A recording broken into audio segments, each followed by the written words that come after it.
Everyone, thank you for coming because Julie and I were just remarking how it's finally lovely outside. So we did not know how many people were going to come and give up an hour of their afternoon to talk about launching their career. So I'm so happy to have those of you that are here today. This presentation is really sort of our send off. It's not the last you'll hear from us, but it's kind of wrapping up some of our advice to you before you do launch your career, your full-time career. Once you leave here. I recognized a couple of years ago that our office does a great job of helping you figure out how to land the job, how to ace the interview, how to negotiate for the salary you want. But we don't talk quite as much about how do you want to show up in those first few months on the job, and how do you really want to think about your career as a whole after you land that postgraduate graduate degree position. So that's essentially what today is going to be. I have about 20 to 30 minutes of slides, and then, like Julie said, I'll open it on up. But today, what we're going to talk about is the first portion of this is really going to be talking about how do you want to tackle your first 90 days. A lot of studies show that those first 90 days and that first impression is really sets you up for success in the role. We're also going to talk about how do you want to show up and what are some things that you want to think about in the midst of this pandemic, right? You're going to be starting a career at a very strange time. And sort of the elephant in the room. So I didn't want to not talk about that during this presentation. I'm going to talk a little bit about how do you broadly want to think about how you're going to balance work and life. You've worked really hard in business school and you want to show up really well on your job, but this is also the time to find some sort of balance and make sure that your priorities are in check. Our office does do kind of a deep dive in parental benefits from some of our big employers. And so I share that at this point. And then I'm going to wrap it up just by sharing with you what you can expect from our office as an alum. So let's get started. And let's first talk about success on the job. For many of you that are at this presentation, you know what you're going to be doing post-graduation. Some of you that's at this presentation, you also might still be seeking, but this advice is really meant for you to be thinking about how do you want to tackle those first 90 days? How do you want to show up? What type of brand do you want to have? How can you deal with the ambiguity and the vulnerability of a new job? So the first thing that you want to think about when you're thinking about success on the job and managing those first 90 days is really, well, you want to make sure that you understand the job, that you really have a firm grasp of what you're supposed to be doing. A lot of you interviewed in the fall. And so you were interviewing for this very general position sometimes. And now you're going to start and you're going to know what brand you're working on. And you're going to know who your supervisor is. And so really fully understanding what your expectations are and understanding all of the key players that influence your position. So some things to think about is really, what is your cadence for meeting with your supervisor? You want to make sure that there is a regular touch base with your supervisor. Some organizations that you go into will have this very structured and you won't even need to bring it up. Some of our very traditional employers, General Mills, Target, you're going to have weekly one-on-ones. It's going to be a very scheduled, structured thing with an agenda, and you just will join and participate in those. And we'll talk a little bit about how you want to show up for those. But some of you are going to companies that don't have that same structure in place. And I am encouraging you to ask for that structure. You might not be able to ask for a weekly one-on-one, but you're going to want to feel out what is okay to ask for and ask for some sort of regular touch base with your boss. You want to, during these touch points, you're going to slowly start to understand the communication style that your boss likes. Does your boss like to have updates in real time as they come? Does your boss like drive-bys where you can just pop in and ask a question? Or does your boss like you to save your questions and your updates for this more formal one-on-one? What is the mechanism for feedback? What does your boss, how does he or she deliver feedback? And what do you expect? What do you need as a feedback mechanism? One of the things I see quite often with new graduates, emerging professionals, even if you know, for the bulk of you, you've had some experience prior, right? And you came back to graduate school. But the thing is there's been a constant for the past couple of years now that you've had regular feedback, regular praise, and it's sort of this gut check on how you're doing, and that comes in the form of grades. And then you'll go now to work, and oftentimes you won't get that feedback that you've had in school. You're not going to get grades. You're not going to get feedback on your presentations all the time like you do in an enterprise. And so you're gonna, and it's gonna be hard, right? Because you're gonna be used to more feedback. And so I encourage you to find ways to ask for that and to let your boss know what you need in terms of feedback. You also want to know the key metrics. How are you measured for success? The most common, one of the more common appointments we get from alumni is that I didn't know that those were my expectations. This role doesn't feel right. I feel like I'm being I'm on a performance review right now, and I didn't know that those were the metrics that I was being measured on. So make sure that you have a really clear understanding of that, and also a clear understanding of how often those are evaluated. What are the expectations towards meeting those? Make sure that you understand the cultural schedule. So what is the norm in the office? What are the hours? Is there flexible work arrangements or not? Make sure that you get a good sense for that in your first few days. Is there an expectation to be on email after hours? If your boss emails you something, or one of your teammates emails you something after hours on the weekend, is there an expectation to answer that or not? Understanding these cultural norms will really set you up for success. And it's going to feel like I'm giving two pieces of advice when I talk about the work-life balance section in this presentation. But my advice is, in those first few months, understanding what the cultural norm is in terms of schedule and following that. This is not your time to set your boundaries of that you leave every day for 4:30 or you don't show up till 8:30. If everyone else gets there at 7:30 or 8, then you need to be there at that point too. You need to show that you can adopt and prove yourself before you set your boundaries and schedules. Who are the decision makers? So who are the key stakeholders at the company? Aside from your supervisor, who are influencers at that company? Who do you want to show up well in front of? Who do you want to meet? Who are influential peers on your team? There are always high performers on any team, and you want to know who those people are, because those are usually influencers at the company. You want to get to know them, and you want to make sure that you show up well in front of them. Okay. The next thing when you think about success on the job is you want to think about promoting yourself. So not only are you understanding the cultural norms and understanding the metrics in your boss and sort of the politics, you also want to make sure that you understand how to promote yourself well. So one, make sure that you have supporters. Make sure that fairly quickly on, you identify who your people are. And try to make some friends. It doesn't have to be friends in the normal sense, but some coworkers that are really your people at work that you can rely on, that you can have a gut check on. Like, okay, I'm feeling like this was the reaction in this meeting when I presented this. Was that on? Like, did I overstep my bounds? People who could be real with you. Identify key projects. So, what are key influential projects that need to be done? How can you get on those teams? And then make sure that you hit the ground running. So you want to be a doer. You don't want to just come in on those first 90 days and only be a listener. Whenever I'm interviewing someone, and a common question in an interview is, how are you going to, what are you going to do the first 3 months on the job, or 30, 60, 90 days?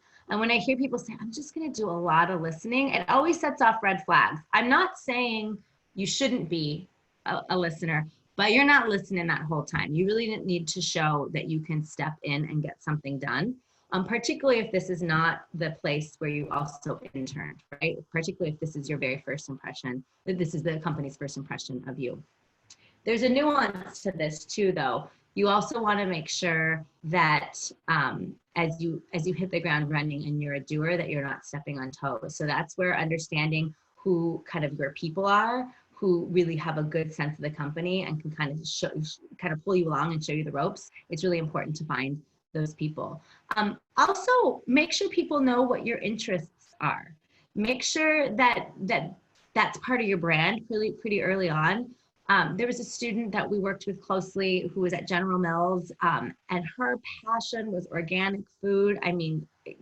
To the extreme, right? And her goal and her dream was to work on the organic food piece. And so she made sure that people knew that about her, but she also made sure that she would put herself on a project with any brand that was going to get a lot of attention. And the organic piece, when she first started, wasn't going to get a lot of attention. So she, kind of bit her lip and did everything she could to nail Hamburger Helper, which was not the brand she wanted to be on, but she got on that project team and she did a really good job, and she impressed the director of marketing so that when it came around for her next project and her next assignment, she got to ask for, you know, Larabar, and she got it. But the only reason she got it is because she put herself on a project that was pretty high profile, and people knew that she wanted organic, right? So people knew she was committed to the company.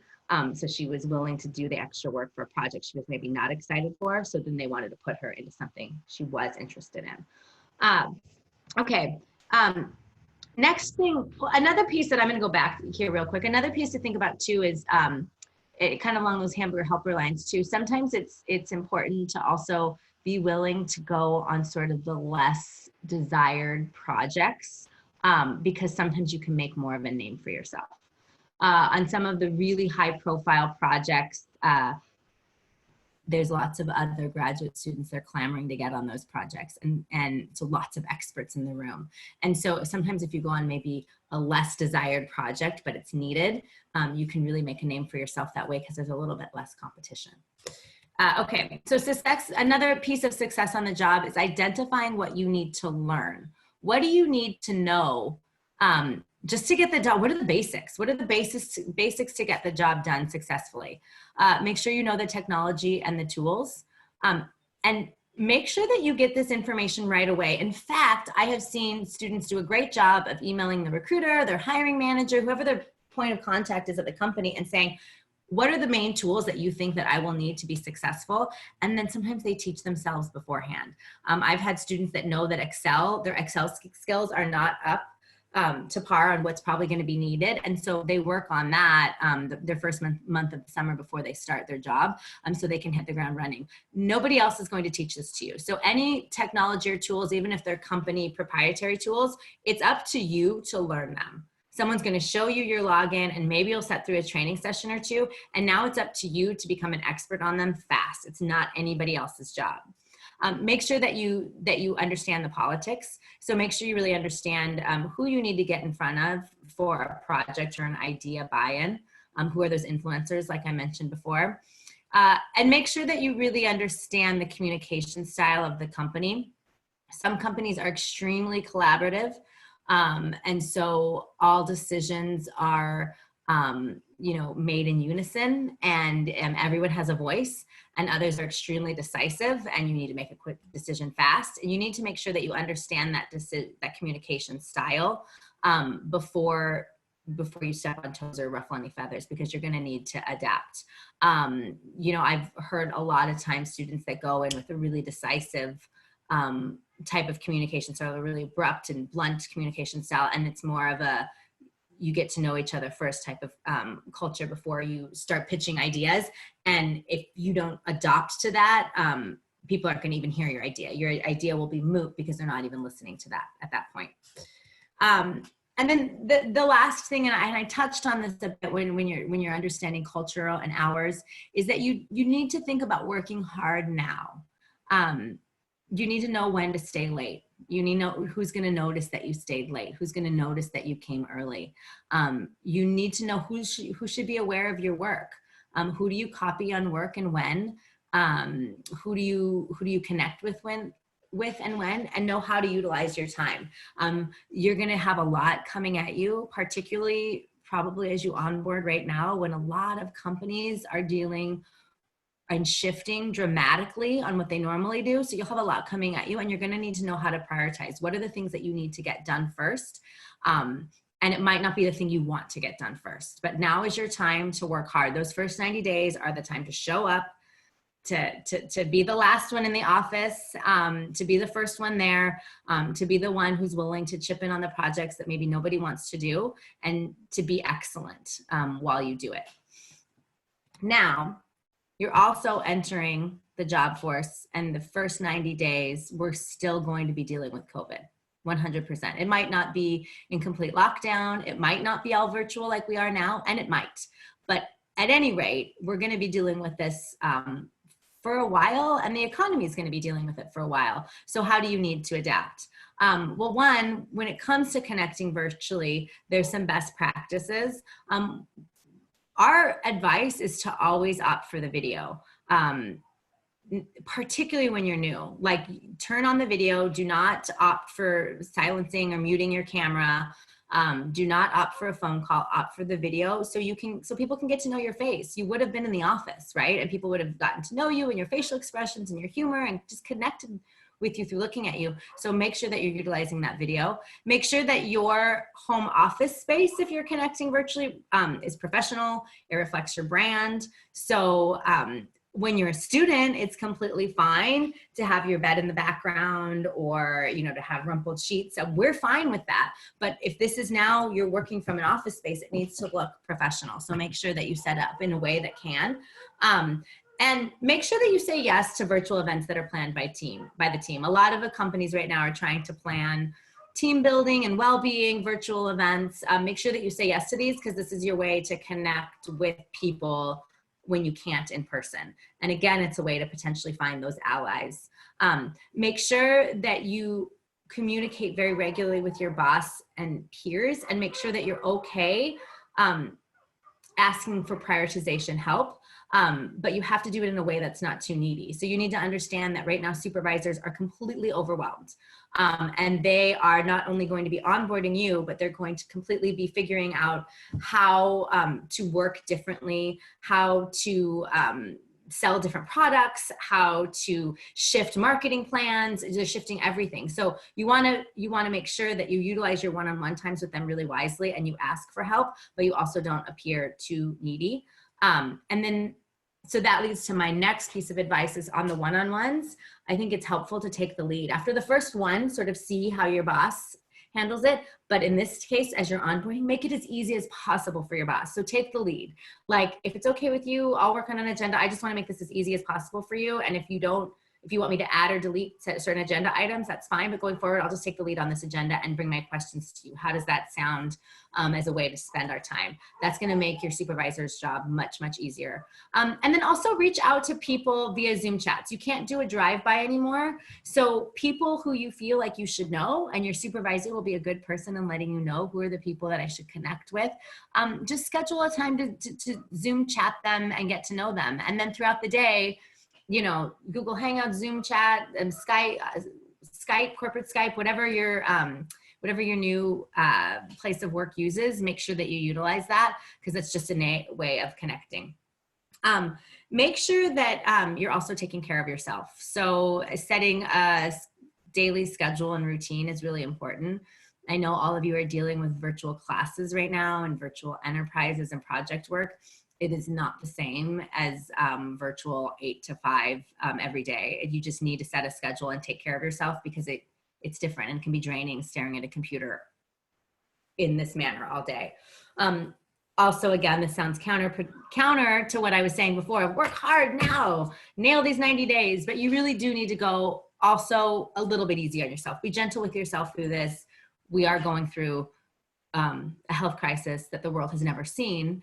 And so to take care of yourself and ease up on your expectations, particularly on your expectations of yourself outside of work right now. You need to ease up on those. And then also think about how can you make an impact? This is a time when companies are completely shifting. So a great example that I heard is General Motors, for example. Students that are onboarding or new hires that are onboarding at General Motors, they thought they were going to help them make cars. They're not making cars right now. They're making ventilators. So instead of going into the auto industry, you're going into the healthcare industry for a short time, right? So how can you make an impact? How can you be on any task force with that? Is there a way you can volunteer? Is there a way that you could volunteer in health to make in healthcare and then maybe bring that expertise if you were going to General Motors? This is a General Motors example. But also just think about this as a time of how can you fully and truly make an impact, not only at your job, but potentially in your life. That's going to give you leadership skills, understanding, and potentially insight into a way that your organization can continue to lead and impact during this time. I think the biggest thing that you need to think about in terms of onboarding during COVID is one, you need to have a mind shift, and you need to be comfortable with the ambiguity. You're going to go into a very ambiguous situation. The organization that you researched and nailed the interview on is going to look different. It's going to be thinking about different problems. You're going to be put on different projects than you probably thought you were going to be. And you need to be okay for that. You need to be excited about that. And you need to show flexibility with that. And don't think, it's okay to mourn what you thought you might have been going into, but also this is not forever, right? So my General Motors example, you know, people who were going into General Motors, and I can say this because none of you are, so it feels neutral. Maybe their dream was the auto industry, and now for potentially their first year, they're not working on cars at all. But that's 1 year of your career. It's not forever. It's small, right? So how can you make an impact now? And your career will be fine, right? It'll continue to go in the trajectory you want it to if you onboard right now and make a good first impression now. Okay, so now we're gonna step a little bit into work and life integration, for this, I'm going to share a little bit of a personal story on this. So I am passionate about work-life balance mostly because I don't think I do it very well. And so I'm always trying to figure out how to be a little bit better at it. And so literally this is just a snippet of all the books that I have read, trying to figure out, how do you stay happy? How do you stay balanced? How are you a good parent? How are you a good worker? How are you a good leader? And basically, how do you just stay a happy, well person? I'm going to pare down the advice that I give based on reading all of these books, and I've got a library full of them, so I can recommend good ones to you if you want it. Is number one, to keep your priorities in check. So I'm telling you, these first 90 days, kill it, hit the ground running, figure out who you need to know, work hard, show up, be creative, be appropriate, and also that's 3 months, right? And I'm not saying after those 90 days, like, take it easy, but I also want you to look as a whole of that year and those first 2 years as out of school, is what are your main priorities? What are your priorities for your life? How big of a chunk should work take, right? And so make sure that you keep those priorities in check. If you're gonna show up really well for the 90 days, but then you want to tell yourself by 6 months in, I want to make sure that I am exercising 4 to 5 days a week, and I am seeing my family on these days a week, and I have time with my kids on these days. Make sure that you set those priorities and you keep them. And you know that these 90 days, you're just focusing on this, but as a whole, you know, if you look in the whole year and that starts to take over everything, that's when you really need to figure out, how do I reprioritize and how do I shift things? Also, just think one step at a time. It's going to feel overwhelming at first. And particularly when you're starting this new career during this time, it's going to feel really overwhelming. Just think of the next thing you need to do. Sometimes, I mean, I am only successful on crazy days when my calendar is back to back, and then I have a million kid things in the evening, and then I know I need to wake up the next early to finish a presentation that I have to give. If I think of all of that, I fail at everything. If I think of my whole month and all of the big projects I have to tackle, I fail at everything. But when I think the next meeting I need to go to is this, and this is the message that I want to come out of it, that meeting goes great. And then I think, okay, this is my next appointment, and this is how I want to show up for that. That meeting usually goes well. And so I encourage you to think of onboarding in this kind of one step at a time approach. And I want you to think of your whole first year as this one step at a time. I want you to look at the first year and see, what are my priorities? Those are my priorities as a whole. And now that first kind of step I'm going to take is nailing these first 90 days. That's kind of my first step. After that, I'm going to talk about, like, okay, how am I going to balance work and wellness? Or how am I going to balance work and joining the sports team that I want? Or whatever that next priority is, then you can kind of take that one step at a time approach. And then the next thing, I mentioned this during COVID, the COVID slide too, is just that need to ease up on expectations. I learned this the hard way, but I have, this is, when COVID's a perfect example. I feel like I look on I look on social media and everyone's like teaching themselves how to knit and sew, and they've also like mastered InDesign and have taken a Python class because, you know, now's the time. I'm stuck at home on the weekends. And when I go down that rabbit hole of, oh my God, I need to be doing that too because I have time on the weekends, everything else kind of suffers. My focus on my kids, my focus on work.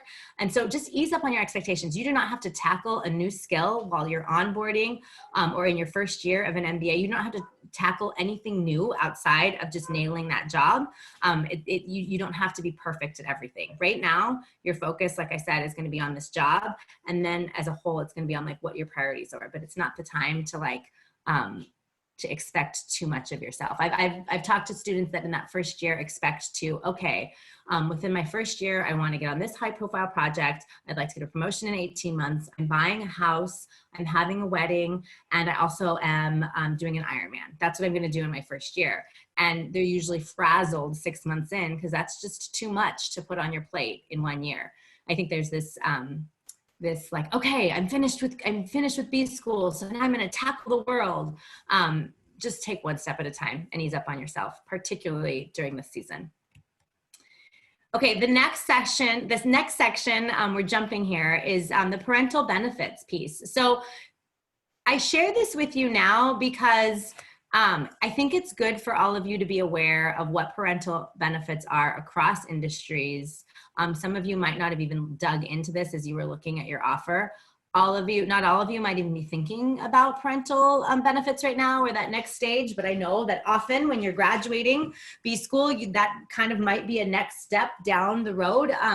And if it's not, I do think it's good for you to know the type of industries and how benefits stack up for them in this space, because you are going to be leading others. You're going to be leading others. You're going to be interviewing new talent. A lot of you, what you're going to be doing your first fall on the job is interviewing Carlson students again, who also might ask about this. So I think it's good to know trends and how companies support parents. So each year, each spring, our business development team, we ask them to survey all of our core company partners and ask them questions around parental benefits.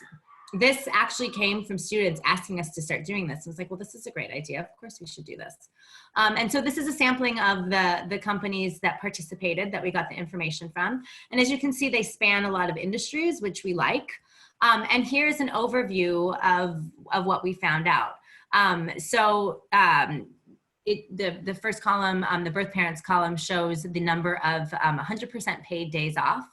The non-birth parent is in the middle column, and then the adoptive parent is in the latter column. And you can see where each company stacks up. And these slides will be emailed out, so everyone will have them. This is industry themes. So technology is not represented here. And typically, we all know tech tends to have really interesting and progressive benefits. We only had one tech company respond, so we can include that information. So CPG and consulting offer the most parental benefits, and whereas manufacturing tends to offer less. And we took just kind of a quick snapshot at two of our key partners that represent different industries, one from consulting and one from CPG, just to show you some different interesting things that they do. So General Mills, 12 weeks for non-birth parents, 2 weeks every year for family health needs, and there's childcare at the headquarters. Accenture offers financial assistance for adoption and surrogacy. There's a backup dependent care program and breast milk shipments, which we see with lots of consulting firms because the travel is so high. And so this is just a sample of what they offer. And again, like I said, I think it's good for you to all know the industries that you're in and what the benefits are. And I think it's also really good for you to know because you're going to be assessing talent very shortly here. And you will get questions about this. It also could be something when you're doing coffee chats with prospective students to bring up and talk about, because for some of you, you might be quite proud of your companies and what they offer.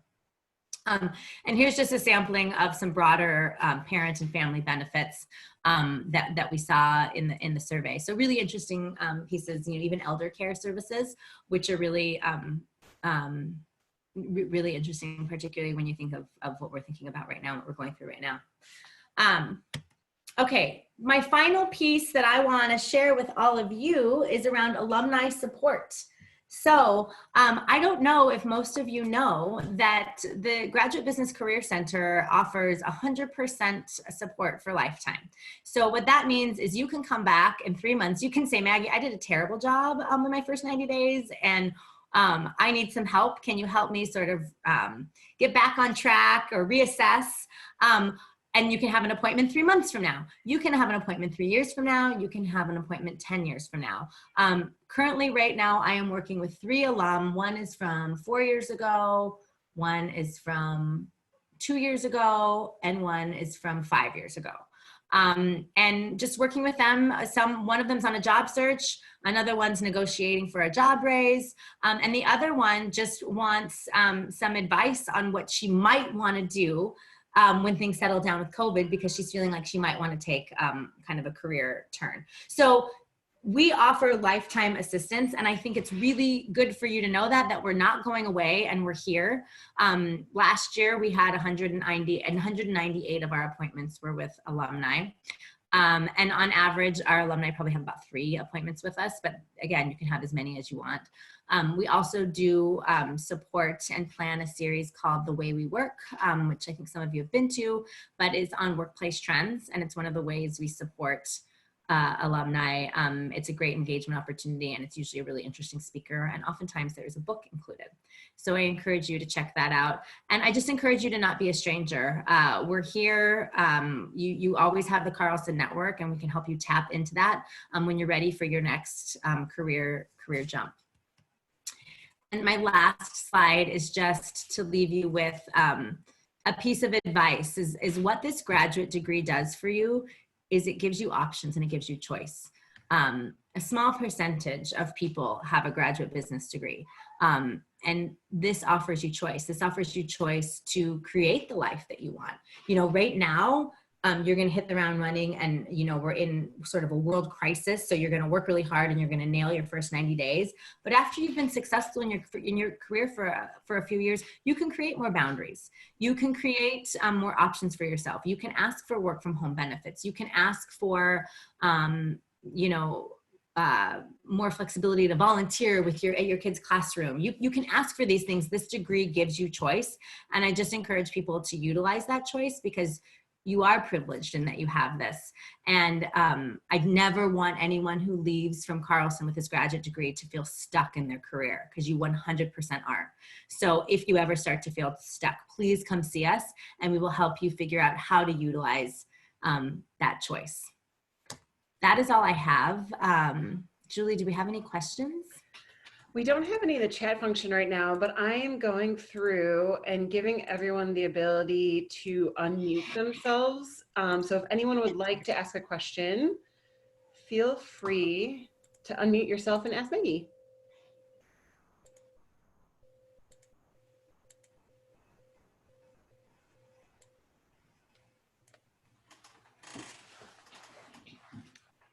You have to get past the first shy person saying something.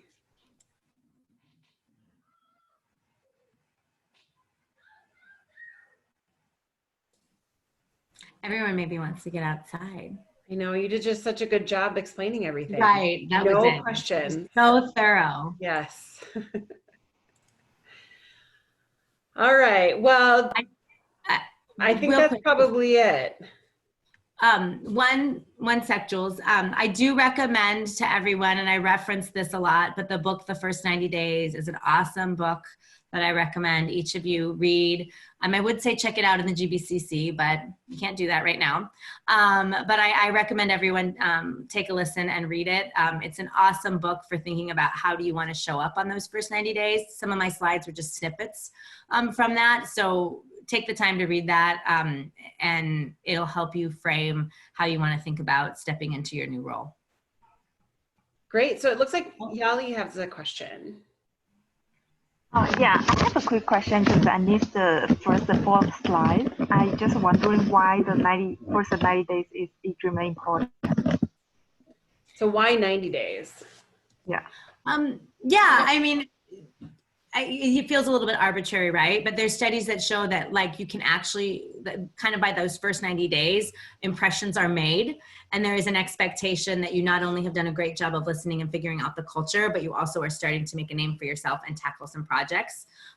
So in 90 days is really when it showcases you're supposed to make some sort of impact. And so I think it's the 90-day piece is to really urge you to act and perform, as opposed to just sit on your laurels as the new person, which sometimes people can do. So it gives you a framework for that. The psychology behind it is that a lot of times people's perceptions of you have already been formed by the first 90 days. And so you want it to be a positive one. Okay, thank you. Yeah, I got it.